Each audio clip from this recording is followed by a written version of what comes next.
I was always flattered to be asked to help out on cases.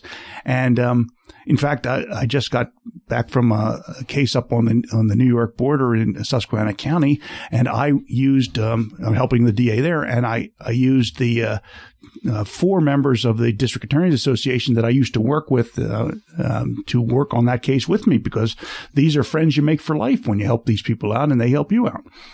Have you thought about writing a book? I'm too easily distracted to write a book. I mean, Montgomery County has a lawyer who was my first boss when I was an assistant DA. His name is Joe Hyland. I think Joe's probably retired now.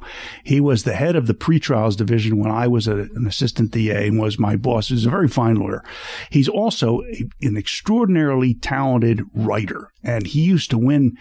Every year, the Pennsylvania Bar Association would have a contest for fiction writing, and he always would write these fiction. He would always win the prize. You know, he was just a terrific writer. And I one time asked him to collaborate with some of the longtime courthouse reporters to write a book about this stuff, and I couldn't get him interested. So it would be fun if I could get somebody else to do it, but I'm too easily distracted. Yeah, you need a ghostwriter that you meet with at a diner for 2 hours a week, you know. Well, part of the problem is that I don't have, these things are not ordered in my head. You ask about a particular case and my mind finds that file card in my head about that case, and I can recite what happened, but I can only do it if somebody reminds me. That's how I am when people ask me about stories. I can't, the way I get engaged in it is if you start to tell a story and you make an error. As soon as you make that error, it just engages me. And I'm like, no, the name was this. And then I can remember the entire story. But if you say tell a story, I'm going to give you nothing but static or dial tone. I just can't do it. Well, yeah. I mean, if you hadn't come here prepared to ask questions about particular cases, I would end up fumbling through this interview because I wouldn't know what you wanted to hear about, because I wouldn't be able to remember which particular case might be of interest. But if you say, do you remember that time when this happened? I can go, oh yeah, I was involved in that, and here's what happened. Right.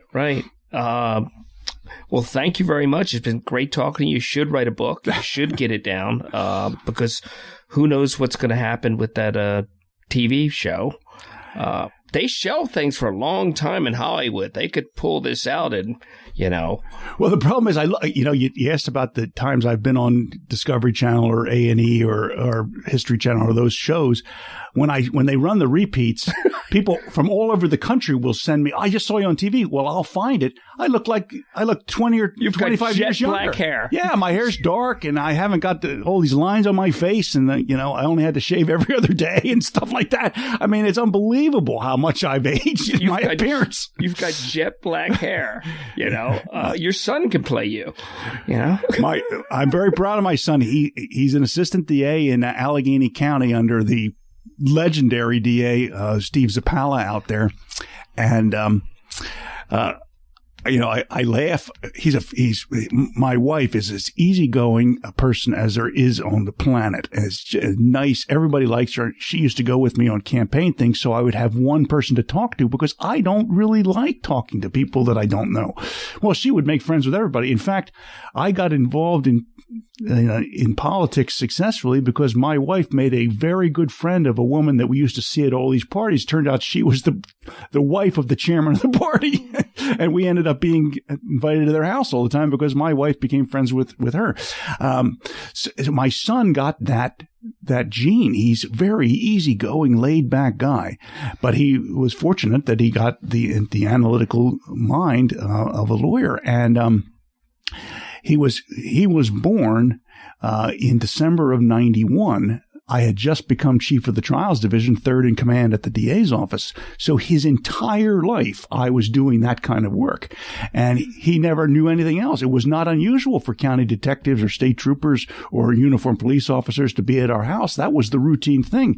When I got back from law school, my parents had moved from the house that I grew up in. They eventually told me where they'd moved to, but I had no friends at all. None. So 100% of my friends were assistant DAs, staff at the DA's DA's office, detectives at the DA's office, and police officers that I met on the job. I would get home and I would be bored with nothing to do. So I would get in my car and I would drive to the police station at Franconia, Hatfield, Lansdale, or Towminson, near where I lived. And I'd say, "Are you got anything to do?" "I haven't got anything to do." So they'd say, "Well, we're working on this warrant, or we're going to do this, we're going to do that." Well, then all of a sudden, see, what you don't realize is these guys can make your career, because you make friends with these guys and you're driving around in a patrol car and talking, blah, blah, blah. Well, then when there's a robbery or there's a burglary or something, they will call the DA's office and ask the first assistant to assign that guy Castor to our case. Well, that case gets in the newspaper. The boss reads that. And the next thing you know, he thinks that I'm the only guy doing any work there. And those guys, in Hatfield, Lansdale, Towminson, and Franconia, those guys really launched, Montgomery Township too, launched my career because they got to be friends with me, and they would give me cases that would come in and ask for me by name. And like I said earlier on in the interview, you have to be given it chances at bat to hit home runs. And if you get chances at bat and you win those cases, the DA sees that. Yeah, but you have to show up at the plate too. Sure, yeah, you do. But the courthouse, the DA parks his car right where the judges park their cars, and the court reporters and the deputy sheriffs, blah, blah, blah. And he's walking out the garage, and some judge will say, "Hey, Mr. Waters," or "Hey, Tom Waters," or "Hey, Mike Marino, I was in court today and I saw your boy Castor. He's a pretty good guy." Well, he doesn't. That's how he finds that stuff out. Or the court reporter says that, or the deputy sheriff says that, or the tip staff says that. And the next thing you know, the boss is starting to hear about you. And so when his, when his buddy's house is burglarized and he calls up and demands action, he calls him up and says, "My buddy's house is burglarized. Go make sure it doesn't get messed up." Doesn't get messed up. The next thing you know, I'm getting the next big case. It's like my dad used to say, luck is an amazing thing when you work at it for 20 years or so.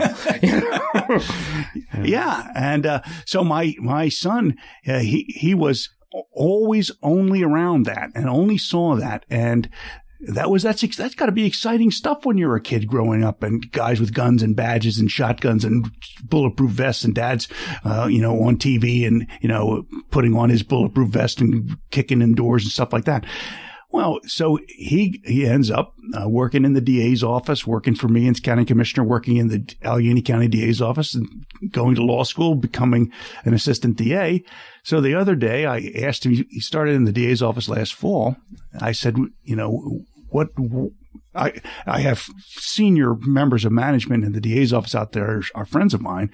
So I learned that they have been guiding him. And I asked him, "Where do you think that you see yourself going to?" He says, "Oh, I want to do violent crime. I eventually want to do homicide." Well, apple in the tree. That's what, there's no question about that. So I immediately called my buddy out there and I said, Are you grooming him to head from that direction?" He goes, "Isn't that what you want?" I said, "Yeah, but I don't want him to think I'm trying to make him be me, because he's clearly not me. And he'll have his own style. And, but I would not be surprised within the next half a dozen years that you see Assistant DA Bruce Castor, and it isn't me." Okay, so he's Bruce Castor the third? The third, yeah.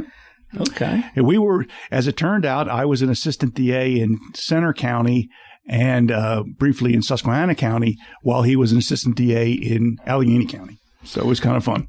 And it's funny, behind all the people that the DAs especially that I've had on, nobody could do this without a very understanding, supportive spouse. It would be impossible, like you said, have a show with your wife. And I've wanted to get the people behind the people, the unsung behind the unsung, because they have to put up with never having a normal life, sleep patterns being disruptive, people coming and going, never being able to plan anything long term, always apologizing, for people picking up the phone and leaving in the middle of something, and without them maintaining some semblance of normalcy for when you actually do show up back at home, you couldn't do it. In Montgomery County, every 13th week of the year, so 4 times a year, every 13th week of the year, is a week where they don't schedule criminal trials as a means to catch up for that cycle. I was married on Saturday, September 23rd, 1989, which was the Saturday before a 13th week began on Monday, so that I could go on my honeymoon when there were no trials scheduled. Have you used that additionally in your life to schedule things? Always. Always. When I used to be in court daily, we never would go away when court was scheduled to be. So we always would use the 13th week of the cycle. So it would be 13 weeks into the year, 26 weeks into the year, 39 weeks into the year, and 52. So the last week of the year was obviously Christmas and New Year's. So the main one would have been the one in the fall at the end of September. So if you look back in the calendar, you will find that almost every time we went on vacation anywhere, it would have been the last week in September. Okay, that makes sense. Now, that didn't mean people stopped killing each other, but it did mean that I wasn't required to be in court with 30 witnesses and jurors and support staff and the judge looking and saying, where the hell are you? That's so. If you got your calendar out, you will find that 23rd of September date is always right around the 39th week of the year. That's interesting. It's funny you say that about my wife and I began dating on June 15th, 1988. We became inseparable 2 days later. And so therefore I'm coming up on 30 years with her. We were married a year later. And so much of my early part of the career, I was away that we like to think that even though we're coming up on 29 years of marriage and 30 years together, that it's about 7 years. But the first year we were married, so we're married at the end of September 1989. So the first Thanksgiving, 2 months later, we're getting ready to have my parents over for Thanksgiving. And there was a murder in Hatfield on the Tuesday night before Thanksgiving. And I had to go out on the murder. And I didn't come back until after Thanksgiving dinner. And my wife had to entertain my family without me for the first time since we were married. How'd that go? Well, from my parents' perspective, apart from not having me there, they never said anything about it. But certainly my wife thought it was a pretty stressful time. Well, thank you for everything you've done for Montgomery County and continue to do in law enforcement. And I think you should write a book after that means anything, because I think you have a lot of good stories, and I think you have a lot of things that could help people that people need to be exposed to. And I'm big on spreading knowledge, and I think that people that do, like you used the word flamboyant, but you're a weird mix of flamboyant for the job, but other than that, you'd rather not talk. You'd rather just drive your car on a long road on a sunny day. Listen to books on tape. That's what I do. Yeah, and it's weird how you have to do this thing in the job, and people, there has to be a face. There has to be somebody who represents the office, whatever the office is. And that doesn't mean, and people don't realize that doesn't mean that that's who you are all the time. That's the job that you're doing there. And you have a private life where you're different because I was wondering when you came I was wondering if he's going to be flashy or whatever. And then you pulled over and he said, look at the car. Looked at the car, but you're just a guy that loves his car, loves making comfortable long rides,